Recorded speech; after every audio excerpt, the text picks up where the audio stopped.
Hello दोस्तों, मैं निखिल कुमार वासने सक्षम क्लासेस के यूट्यूब चैनल पर आप सभी का स्वागत करता हूं और उम्मीद करता हूं कि आप सभी लोग बहुत अच्छे होंगे और अपने बोर्ड एग्जाम की तैयारी बहुत अच्छे से कर रहे होंगे। दोस्तों, बहुत सारे कमेंट्स मेरे को मिले थे, बहुत सारे लोगों की ये रिक्वेस्ट थी कि सर हमको 10th क्लास का मैथ का बेसिक का पेपर भी प्रोवाइड कीजिए। तो दोस्तों, उसी के लिए मैं आपके सामने एक बेसिक का मैथ का पेपर लेकर आया हूँ। जो आपको क्या करना है दोस्तों, आपको ये अटेम्प्ट करना है। आप इसको पहले खुद से ट्राई कीजिए। जितने भी बेसिक वाले स्टूडेंट हैं उनको क्या करना है, एक बार आप ये खुद से ट्राई कीजिए। देखो, इसमें जो क्वेश्चंस हैं बेसिक के, आपको जो क्वेश्चंस मिलेंगे ज्यादातर वो आपको एनसीईआरटी में से ही मिल जाएंगे, ठीक है। तो और ज्यादा से ज्यादा क्वेश्चन आपने कर भी लिए होंगे, तो आपको क्या करना है, एक बार उसकी प्रैक्टिस करनी है। मैं आज आपको एक पेपर दिखा देता हूं। डेली मैं आपको एक पेपर प्रोवाइड कराता रहूंगा जिससे आप अपनी प्रैक्टिस करते रहिएगा, ठीक है दोस्तों। तो देखते हैं आपको बेसिक का पेपर मिलेगा कैसा। तो दोस्तों, इसमें आपके पास 5 सेक्शन होंगे ए से ई तक के, ठीक है। इसमें क्या होगा, पहले सेक्शन में आपके पास 20 एमसीक्यू होंगे एक एक नंबर के। दूसरा सेक्शन बी होगा जिसमें आपको 5 क्वेश्चन मिलेंगे जो कितने कितने नंबर के होंगे दोस्तों, 2-2 नंबर के। तीसरा सी सेक्शन में आपको 6 क्वेश्चन करने हैं जो कितने कितने नंबर के होंगे, 3-3 नंबर के। और सेक्शन डी मिलेगा आपको जिसमें आपको 4 क्वेश्चन करने हैं जो 5-5 नंबर के होंगे। और सेक्शन ई होगा जिसमें आपको 203 केस स्टडी देखने को मिलेंगी और तीनों केस स्टडी जो होंगी वो कितने कितने नंबर की होंगी, वो 4-4 नंबर की होंगी। तो ठीक है दोस्तों, आपको इस तरीके से आपका मैथ का बेसिक का पेपर होगा, ठीक है। यहां पर आपको कुछ वैल्यूज दे रखी है, यहां पर आपको बता रखा है, और आपको जो चॉइस मिलेगी ना वो आपको अपने क्वेश्चन में ही मिल जाएगी। ओवरऑल सेक्शन वाइज में कोई चॉइस नहीं है कि आपको 5-7 क्वेश्चन दे दिए, 5 अटेम्प्ट करने, ऐसी कुछ नहीं है। आपके पास क्वेश्चन होंगे, उन्हीं क्वेश्चन में अगर चॉइस होगी तो उसी के साथ क्वेश्चन के साथ चॉइस मिल जाएगी, ठीक है। तो दोस्तों देखो, सेक्शन ए कैसा होगा, आपके सामने सबसे पहले सेक्शन ए होगा। ये फर्स्ट क्वेश्चन रहा, ये सेकंड, ये थर्ड, 4, 5, 6, 7, 8। आप एक बार देखो, आपने एक बार देखते चलो सारे क्वेश्चन को। फर्स्ट क्वेश्चन ये था जिसमें आपको क्या दे रखा था, प्रोबेबिलिटी पूछी है, ठीक है। सेकंड क्वेश्चन में आपसे ये पूछ रहा है टर्मिनेटिंग होगा या नॉन टर्मिनेटिंग होगा, रिपीटिंग और टर्मिनेटिंग ये सारी चीजें। अल्फा बीटा रूट्स दे पूछ रहा है, इनके अल्फा प्लस बीटा की वैल्यू पूछ रहा है, ठीक है दोस्तों। जीरोस ऑफ द पॉलिनोमियल दे रखा है, रेसिप्रोकल दे रखे हैं ईच अदर। तो इसमें ए बी सी का आपको रिलेशन निकालना है, ठीक है। इसका -1 एक इसका 0 है, ठीक। अगला छठा क्वेश्चन क्या है, इसमें आपसे के की वैल्यू पूछ रहा है। अगले में क्या कह रहा है, आपसे लीनियर इक्वेशन दे रखी है, एक्स और वाई की वैल्यूज आपको इसमें सॉल्व करनी है, ठीक। अगले में बात करते हैं, ये क्वाड्रेटिक इक्वेशन के रूट्स पूछ लिए आपसे, कैसे होंगे, रियल होंगे या फिर डिस्टिंक्ट होंगे। यहां पर क्या पूछा है, finding the sum of first natural number.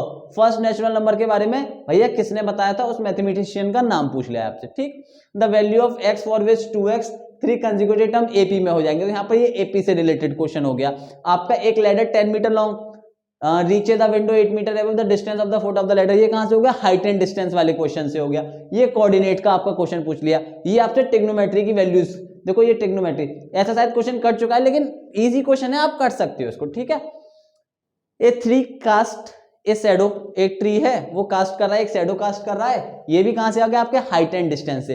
तो देखो सरकमफ्रेंस वाला ये आपके कहां से आ गया, सर्किल से क्वेश्चन आ गया। Perimeter of a face of cube कहां से आ गया, ये सरफेस एरिया एंड वॉल्यूम से आ गया। ये आपके स्टैटिक्स के आ गए। इसके बाद इसमें आपको 2 क्या देखने को मिलेंगी, असर्शन एंड रीजन। इनको करते हुए आपको देखो बहुत विशेष ध्यान रखना है। क्या ध्यान रखना है, अगर आपका असर्शन सही है तो आपको पहले दूसरे तीसरे ऑप्शन पे चेक करना पड़ेगा, आप डी ऑप्शन को नहीं लगाओगे अगर असर्शन सही है।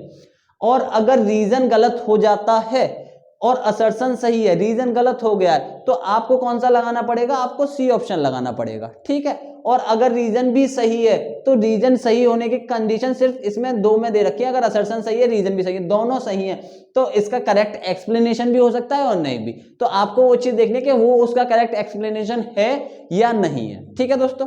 19 और 20 में आपके जो क्वेश्चन होंगे वो कौन से होंगे, असर्शन एंड रीजन वाले। तो ये थे आपका सेक्शन ए के 20 क्वेश्चन, ठीक है दोस्तों। अब सेक्शन बी में देख लेते हैं, आपको बी में, सेक्शन बी में आपको कैसे कैसे क्वेश्चन देखने को मिलेंगे। देखो सेक्शन बी था, एचसीएफ पूछ लिया, एचसीएफ दे रखा था, एलसीएम पूछ लिया 2 नंबरों का। आप जानते हो इसको करना बहुत इजी है। अल्फा एंड बीटा जीरोस दे रखे हैं, alpha plus beta minus alpha beta की आपसे वैल्यू पूछ ली। नेक्स्ट में बात करते हैं, मिड पॉइंट दे रखा है ए बी का इतना, कोऑर्डिनेट एक दे रखे हैं तो दूसरा कोऑर्डिनेट पूछ लिया। पी कोऑर्डिनेट दे रख, सॉरी बी कोऑर्डिनेट दे रखा था, एक कोऑर्डिनेट आपसे पूछ लिया। इधर देखो given figure midpoint of P Q दे रखा है और ये पैरेलल है, prove that H is the mid point. ये आपको देखो हमने वहां पर पढ़ी थी बीपीटी में ये पढ़ा था, मिड पॉइंट थ्योरम भी पढ़ी थी, तो हमको ये प्रूफ करना है कि एच भी इसका क्या है, मिड पॉइंट है, ठीक है दोस्त। अगला नेक्स्ट क्वेश्चन देखो, इस क्वेश्चन नंबर 24 में आपको इंटरनली चॉइस दे दी गई है, मतलब इस क्वेश्चन नंबर 24 को या तो इसका फर्स्ट वाला पार्ट करो या फिर आप इसका सेकंड वाला पार्ट करो। ठीक है दोस्तों, चलते हैं 25 टू डिफरेंट डाइस। कहां से आ गया ये डाइस, और इसमें टॉस करी जाती हैं टुगेदर। ठीक है, तो भैया ये कहां से आ गया आपका प्रोबेबिलिटी से। तो भैया आपको सेक्शन बी में ये क्वेश्चन देखने को मिले, कितने, 1 2 3 4 5। ठीक है, देखो क्वेश्चन नंबर 22 में भी आपके पास 2 चॉइस थी। ठीक है, देखो ये पांचों क्वेश्चन आपके 2-2 नंबर के हैं और बहुत ही इजी हैं, आप इनको बहुत इजीली कर सकते हो। अगला चलते हैं सेक्शन सी। सेक्शन सी जो है, right the smallest number which is divisible by both. आपको यहां पर बताना है ऐसा स्मॉलेस्ट नंबर जो इन दोनों से क्या हो जाए, डिविजिबल हो जाए। ठीक है, ABC are two equilateral triangle such that D is the mid point ratio of the areas of triangle ABC and. यहां पर ये पूछ रहा है, लेकिन ये वाला क्या हो चुका है आपका, एरियाज वाला कट चुका था ट्रायंगल में से। ठीक है, 1-2 क्वेश्चन इसमें ऐसे आ गए हैं जो आपके उससे कट चुके हैं। ठीक, देखो इवैल्यूएट, यहां पर इसकी वैल्यू पूछ रहा है, बहुत इजी है निकालना। Prove that the rectangle circumscribing a circle is a square. अब आपको ये बताना है कि एक जो सर्कल के अंदर रेक्टेंगल आ रहा है वो क्या है, एक स्क्वायर। ठीक, अगला solid in the shape of surmounted cone. देखो ये कहां से आ गया, आपके सरफेस एरिया एंड वॉल्यूम से। 31 वाले, देखो इन दोनों में भी चॉइस मिली आपको। 31 क्वेश्चन में भी दोस्तों आपको क्या मिल गई, चॉइस मिल गई। दोनों किसके हैं, स्टैटिक्स के। ठीक, अगला देखते हैं 32 क्वेश्चन में भी आपको चॉइस मिल गई। इसमें रूट्स निकालने, यहाँ पर आपको आपने कंडीशन बनाई थी। देखो एनसीईआरटी के इस टाइप के आपने बहुत सारे क्वेश्चंस करे थे, एनसीईआरटी में हैं इस टाइप के क्वेश्चंस। ठीक है, अगला प्रूव दैट द पॉइंट, ये आपको कोऑर्डिनेट ज्योमेट्री से मिल गया। 34 वाला, O is circumscribing in a quadrilateral ABCD. एक एबीसीडी क्वाड्रिलेटरल दे रखा है जिसके अंदर एक सर्कल है जिसका सेंटर क्या है, ओ है, तो उससे रिलेटेड अब आपको ये प्रूफ करना है। देन आपको रेडियस निकालनी है कि उस सर्कल की रेडियस कितनी होगी। ठीक है दोस्त, अगला देखते हैं। देखो इस तरीके से, अब देखो इसमें भी आपको चॉइस मिल गई। Prove that the opposite side of equilateral quadrilateral circumscribing a circle subtend supplementary angle at the centre of the circle. ठीक है, 35 वाला, इसमें आपको शेडेड रीजन का एरिया निकालना है। ठीक, बहुत इजी क्वेश्चन है यहाँ तक। 36 सेक्शन ई आपके केस स्टडी पे बेस्ड हो गया। तो आप इस बार इनको केस स्टडी, इसमें केस स्टडी में कितने क्वेश्चन, 2 क्वेश्चन हो गए। देखो आपको बहुत इजी क्वेश्चन मिलेंगे, केस स्टडी भी आपकी बहुत ही इजी होगी। ठीक है, आप उसको अटेम्प्ट कर सकते हो। आप एक बार इस पेपर को अटेम्प्ट करने की कोशिश करना, और इसके अगर कोई क्वेश्चन आपसे नहीं हो पाता है तो इस वीडियो के कमेंट में हम हमको क्वेश्चन नंबर बता सकते हो कि सर हमसे ये क्वेश्चन सॉल्व नहीं हुआ है। मैं उन क्वेश्चंस की अलग से वीडियो बनाकर आपको वो क्वेश्चन एक्सप्लेन कर दूंगा कि कैसे करने होते हैं। और देखो आज मैंने टेस्ट लिया था अपनी ऑफलाइन कोचिंग में, तो दोस्तों एक लड़के ने बहुत अच्छा पेपर लिखा था, मैंने उसकी वीडियो बनाकर भी डाली है। आप एक बार कॉपी को देख लेना, आपको लिखनी किस तरीके से होती है कॉपी। आप एक बार कॉपी देखिए, आपको कॉपी किस तरीके से लिखनी। अगर आप कॉपी अच्छी लिख रहे हो ना, तो वहां पर आपकी जो छोटी मोटी मिस्टेक होती है ना, वो फिर मैटर नहीं करती, वो टीचर नेग्लेक्ट कर देता है उन चीजों को। तो आप कॉपी को अच्छा लिखिए। ठीक है, 37 वाली केस स्टडी ये होगी। देखो इस केस स्टडी को देख लेते हैं, ये किससे रिलेटेड है। पहले ये क्या कह रहा है, bequest to charity at the time our mother left his this earth she gave rupees 90,000 to her children of birth. This we kept and each year added rupees 30,000 more. देखो कुछ समझ में आ रहा है कि इतने रुपए थे, अब हर साल हम 30,000 रुपए बढ़ा रहे हैं। तो देखो कैसा हो गया, आप हर साल बढ़ा रहे, तो ये हो गया एपी। तो ये वाली जो आपकी केस स्टडी है ये किससे रिलेटेड है, ये है अर्थमेटिक प्रोग्रेशन, एपी से रिलेटेड। ठीक है, अगले को देखते हैं।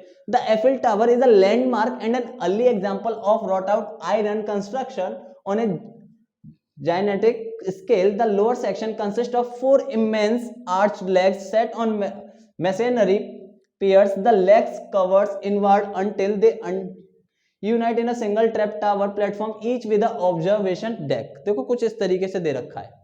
ठीक है, the tower constructed about 7,000 ton of iron has stairs and elevator, a meteorological station, a radio communication station and a television.